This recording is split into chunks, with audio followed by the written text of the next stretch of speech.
Bonjour et bienvenue dans votre revue de presse de ce lundi 15 avril 2019. Le débat sur la suppression annoncée du poste de Premier ministre et d'autres sujets sont au cœur de la livraison des quotidiens reçus ce lundi au groupe Média du Sud. Comment Macky Sall précipite la mort du dialogue politique, affiche à sa une Vox Populi qui écrit « L'appel au dialogue lancé par le chef de l'État a peu de chances de se concrétiser ». Et c'est l'initiateur lui-même qui en est le fossoyeur. La sincérité de l'appel au dialogue du chef de l'État pose problème au vu de l'annonce de la suppression du poste de Premier ministre.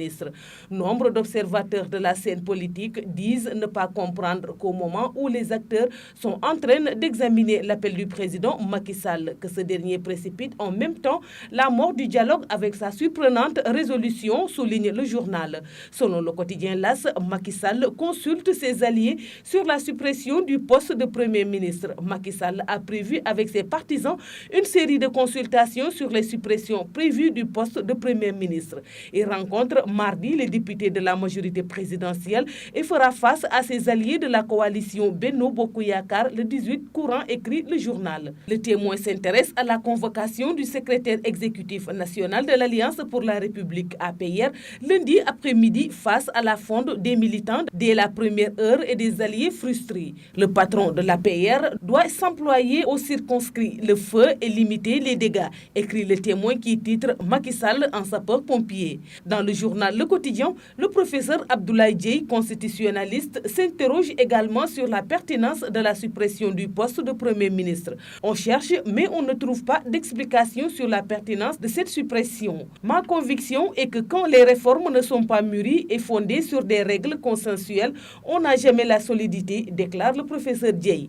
En politique toujours, Sud Quotidien s'intéresse à la participation au dialogue politique de Macky Sall et titre Le Parti démocratique sénégalais PDS entrebâille la porte. Le PDS répond favorablement à la main tendue au dialogue du chef de l'État Macky Sall tout en posant ses conditions invitées à l'émission Grand Jury dimanche sur la RFM. Maître El Hadji Amadou Sall, ancien ministre de la Justice sous Wade, indique que le PDS répondra favorablement à l'invite au dialogue à condition que les échanges tournent autour des questions essentielles de la démocratie sénégalaise, écrit Sud. Pour la Tribune aussi, le PDS dit oui au dialogue. Enquête aborde le projet de retrait des enfants de la rue et titre un flop monumental parlant de mal profond. Le journal écrit un enfant a été battu à mort il y a 3 jours à Mbour par son maître coranique. S'agira-t-il de la mort de trop? En 2010, la cartographie des Daara de Dakar comptait 50 000 enfants, dont 30 000 dans la rue. Une étude réalisée par Human Rights Watch en collaboration avec plusieurs ONG sénégalaises. Selon le journal, la plateforme pour la promotion et la protection des droits de l'homme dénonce une léthargie de l'État qui trouve son explication dans sa peur de se brouiller avec les religieux.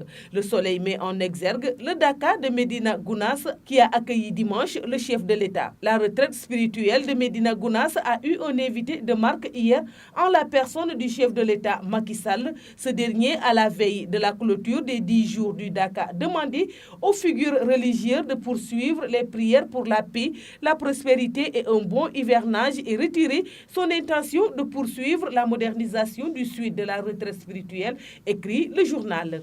C'est tout pour la revue de presse parvenue à la rédaction du groupe Média du Sud. Merci de nous avoir écoutés. Quant à moi, je vous donne rendez-vous demain. Au revoir.